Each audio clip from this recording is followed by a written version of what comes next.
After the terrifying escape from the goblins, Bilbo found himself alone in the pitch-black tunnels deep beneath the mountain.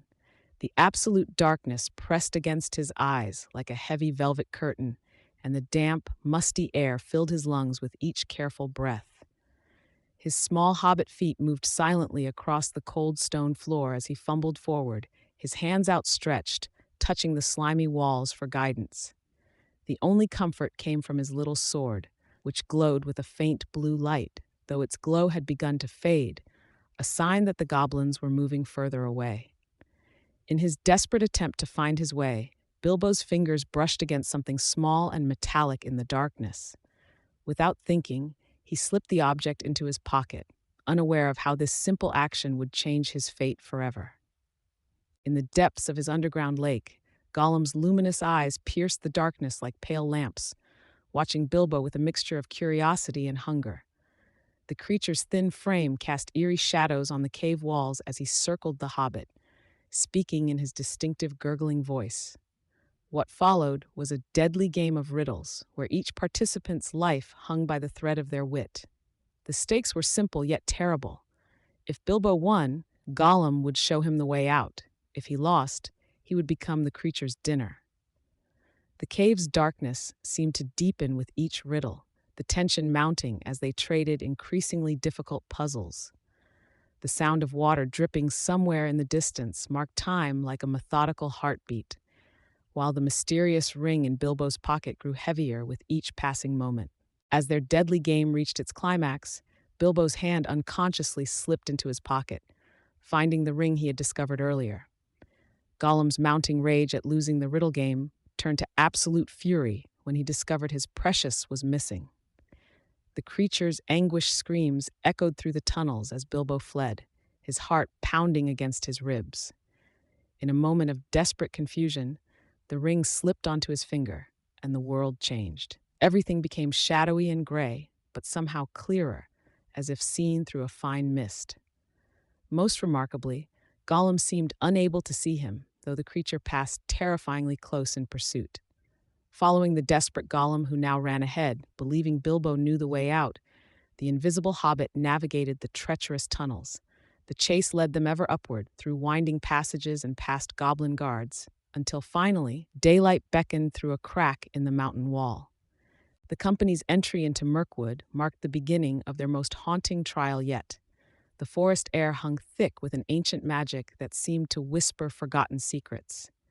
Thorin led his companions along the narrow stone path, while Bilbo's keen hobbit eyes noticed strange, glowing eyes peering from the darkness. The deeper they ventured, the more the forest seemed to close in around them. Their provisions dwindled faster than expected, and the perpetual twilight beneath the dense canopy made it impossible to track time. Strange butterflies, black as night, danced around their heads, and distant sounds of unseen creatures echoed through the branches. When Bombur stumbled into an enchanted stream, falling into a deep magical sleep, the group's morale began to crumble. They were forced to carry their sleeping companion, further slowing their already arduous journey. The disappearance of Thorin sent waves of panic through the remaining members of the company. Lost in the suffocating darkness, Bilbo volunteered to climb a tree and get their bearings. As he emerged above the canopy, the sunset painted the sea of leaves in brilliant gold, a cruel contrast to the darkness below. But his moment of peace was short-lived. Descending back into the gloom, he found the camp deserted, with only massive spider webs remaining. Following the silk trails, his heart pounding, Bilbo discovered his friends cocooned in thick webbing, hanging like grotesque fruits from the branches. Drawing upon his courage and the power of his magic ring, the hobbit prepared to face the giant spiders that lurked nearby, their clicking mandibles echoing through the trees. Just as Bilbo managed to free his companions from the spiders' traps, a new threat emerged from the shadows.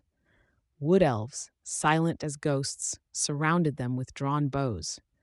In the confusion of escape and combat with the remaining spiders, Bilbo slipped on his ring just in time to avoid capture. He watched helplessly as his friends were led away by the stern-faced elves, their weapons confiscated and their hands bound. Now invisible, Bilbo faced perhaps his greatest challenge yet: How to Rescue 13 Dwarves from the Halls of the Elven King, where ancient magic and countless guards stood between him and his imprisoned companions. As he followed the elven patrol through the deepening gloom of Mirkwood, Bilbo's mind raced with possibilities, each seeming more impossible than the last. In the dim cellars of the Elven King's halls, Bilbo Baggins paced silently, his ring-granted invisibility masking his presence from the guards. The dwarves' imprisonment had stretched for days, and their hopes dwindled with each passing hour. Yet, as Bilbo observed the routine of wine deliveries and empty barrel returns, a daring plan began to form in his mind. The cellar master and his assistant frequently indulged in wine tastings, leaving their posts unattended. Through whispered conversations through cell doors, Bilbo shared his scheme with Thorin and company. Though dangerous, floating down the forest river in barrels seemed their only chance at freedom. As the night of their escape approached, the air grew thick with anticipation and the faint scent of aged wine. The escape began smoothly enough, with Bilbo methodically freeing each dwarf and sealing them in barrels. But their journey down the forest river proved far more treacherous than anticipated. The barrels crashed and spun through whitewater rapids, occasionally smashing against rocks. Bilbo, having no barrel for himself, clung desperately to one of the larger containers, half drowned and completely miserable. Through the spray and foam, he caught glimpses of the forest giving way to wider lands and distant mountains growing ever closer. The river guard's horns sounded far behind them, but the rushing waters carried them swiftly beyond reach. As dawn approached, the river widened, and the silhouette of Lake Town emerged through the morning mist. The barrels, battered and waterlogged, finally drifted into calmer waters near Lake Town's outer markers. Local bargemen, initially suspicious of the unusual cargo, were astounded as Bilbo revealed himself and helped free his companions. The dwarves emerged, soaked and bruised but alive, their spirits lifted by their first sight of the lonely mountain looming in the distance. Word of their arrival spread quickly through the wooden streets of Lake Town. The master of Lake Town, a calculating and corpulent figure, saw an opportunity in these unexpected guests. As the company was led through the town's raised walkways, cheers erupted from the gathered crowds, many remembering old songs about the return of the king under the mountain. Yet Thorin's gaze remained fixed on the distant peak, where greater challenges awaited. As the autumn winds whispered through the barren landscape, Thorin's company finally caught sight of the lonely mountain rising majestically against the amber horizon. Bilbo's heart skipped a beat as he observed the ancient dwarven kingdom's silhouette, its peak shrouded in wispy clouds. The closer they got, the more details emerged from the mountain's face.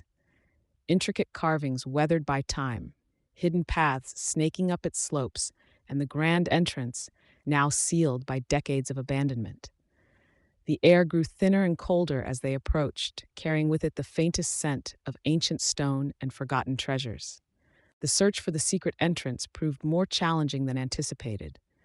Thorin's determination grew with each passing hour as they scoured the mountainside, following the map's cryptic instructions. Bilbo, despite his weariness, found himself caught up in the dwarves' mounting excitement. The afternoon sun cast long shadows across the rocky terrain, making their task even more difficult. When Balin finally spotted the ancient markings near a narrow ledge, the company's spirit soared. Yet their elation was short-lived as they realized the true puzzle of the door remained unsolved. The smooth stone wall before them held secrets that even Thorin's centuries-old key couldn't immediately unlock. As they established their precarious camp on the mountain's ledge, the weight of history pressed upon them all. Balin shared tales of Erebor's glory days, his voice carrying both pride and sorrow. Bilbo sat entranced, watching the stars emerge above while the old dwarf spoke of golden halls and singing forges. The night brought strange sounds, distant echoes that might have been the wind, or something else entirely. Every shadow seemed to hold secrets. Every gust of wind carried whispers of the past. The company huddled closer to their small fire, all too aware that somewhere below, in the mountain's heart, smog might be stirring. The Hobbit found himself repeatedly touching the ring in his pocket, drawing comfort from its presence, while wondering what role he would play in the events to come. The ancient halls echoed with each careful step as Bilbo descended deeper into the mountain's heart. Golden light flickered from somewhere below, casting dancing shadows on the carved walls. The hobbit's heart thundered in his chest, yet his feet moved with remarkable stealth. The air grew warmer, heavier with each step, carrying the unmistakable scent of dragon. As he rounded the final corner, his breath caught in his throat. Before him lay a sea of gold, countless treasures stretching far beyond what his eyes could comprehend. And there, curled among the wealth of ages, lay Smaug. The dragon's scales gleamed like polished shields, his massive form rising and falling with each sleeping breath. Bilbo's hand instinctively found the ring in his pocket, his only protection in this deadly game of chance. The moment Bilbo lifted a single golden cup, the mountain seemed to hold its breath. Smaug's eye snapped open, a blazing amber orb that fixed instantly upon the spot where the hobbit stood. The dragon's head rose like a serpentine tower, nostrils flaring as he tasted the unfamiliar scent in the air. Bilbo's clever wordplay and riddles only served to amuse and enrage the great worm further. Each exchange revealed Smaug's terrifying intelligence and pride, but also his weakness. As the dragon's patience wore thin, the chamber began to grow unbearably hot. Bilbo knew his time was running out. The game of words was ending, and the game of fire was about to begin. Smaug's rage erupted like a volcano. The dragon's roar shook loose ancient dust from the mountain's bones as he pursued the invisible Bilbo through twisting corridors. The hobbit's knowledge of the dragon's weakness burned in his mind as desperately as his lungs burned for air. When he finally reached his companions, his warning came between gasps. The dragon's armor had a flaw. But before Thorin and the dwarves could process this information, the mountain trembled. Smaug was coming. The night sky outside erupted in flame as the dragon burst from the mountain's side, his fury lighting up the darkness like a new sun. As the company huddled in their secret passage, they could hear the dragon's earth-shaking roar. Lake Town would pay for their intrusion. Within the vast halls of Erebor, Thorin's obsession with the Arkenstone grew deeper with each passing hour. The magnificent gem remained hidden, though not in the way he imagined. Bilbo watched with growing concern as his friend transformed, the dragon sickness taking hold of the dwarf king's mind. The great chamber glittered with countless treasures, yet the atmosphere grew heavier with unspoken secrets. Outside, the ravens brought news of approaching armies, but within the mountain, Thorin's thoughts dwelled only on gold and betrayal. The hobbit's pocket felt increasingly heavy with its secret burden, while his heart grew lighter with each step toward what he knew he must do. As dawn broke over the lonely mountain, Bard and the Elven King's delegation approached the sealed gate. Their voices echoed against the stone as they called for negotiation.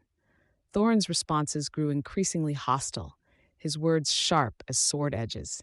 The dwarves watched their king with mixed emotions as he rejected all reasonable offers. Meanwhile, Bilbo formulated his desperate plan, knowing it might cost him his friendship with the dwarves, but potentially save countless lives. The air grew thick with tension as ravens circled overhead, carrying whispers of darker tidings from the north. Night fell over the valley as 3 armies positioned themselves around the mountain. Campfires dotted the landscape like fallen stars, each light representing hundreds of soldiers preparing for the inevitable clash. Within the mountain, Thorin paced the halls, his shadow dancing against walls of gold. The other dwarves whispered among themselves, their loyalty tested by their king's growing madness. Bilbo stood at the battlements, watching the gathering forces below while fingering something in his pocket. In the distance, a cold wind began to blow from the north, carrying with it the first hints of a 4th army's approach, one that would change everything. As midnight approached, the hobbit made his move, knowing that the following dawn would bring either salvation or destruction. The valley beneath the lonely mountain erupted in chaos as armies converged from all directions. Thorin's dwarves stood firm behind their fortified gates, while elves, men, and dwarves from the Iron Hills formed uneasy alliances against the approaching darkness. Bilbo watched from the battlements, his heart heavy with the knowledge of the Arkenstone's fate. The morning air crackled with tension as war horns echoed across the landscape. Just as the first arrows were nocked and swords drawn, a bone-chilling screech pierced the air. From the north, vast clouds of bats darkened the sky, followed by the thunderous march of goblin armies and their warg riders. The battlefield transformed instantly as former rivals united against this new threat. Thorin's company burst from the mountain's gates, their battle cry rising above the din. The Hobbit, invisible thanks to his ring, darted between clashing forces, narrowly avoiding death countless times. Through the chaos of battle, Thorin led a desperate charge against the goblin forces, his sister sons Fili and Kili fighting fiercely by his side. The sight of the Dwarf King's gleaming armor and his legendary sword cutting through enemy ranks inspired hope in his allies. But as victory seemed within reach, a massive pale orc emerged from the goblin ranks, seeking vengeance. The ensuing duel between Thorin and his ancient enemy became the battle's epicenter, their personal vendetta playing out amidst the larger war. Bilbo, still invisible, could only watch as fate unfolded before him.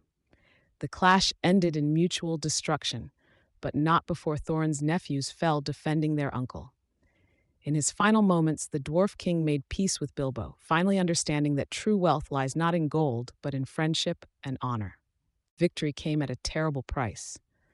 As the eagles arrived, turning the tide of battle, Bilbo emerged from his invisibility to bid farewell to his dying friend. The aftermath saw the dwarves mourning their fallen king and princes, while alliances were forged anew over their sacrifice. With heavy heart but lightened conscience, Bilbo began his long journey home, accompanied partway by Gandalf. The return journey, though following familiar paths, felt different, as if walking through memories rather than places. When at last Bag End appeared on the horizon, Bilbo found his possessions being auctioned off, his neighbors having presumed him dead. The hobbit who returned was not the same one who had run out his door months before, chasing adventure. Now, sitting in his familiar armchair with a cup of tea, Bilbo realized that while the greatest treasures of his adventure couldn't be carried home in a pocket, they would forever enrich his quiet life in the Shire.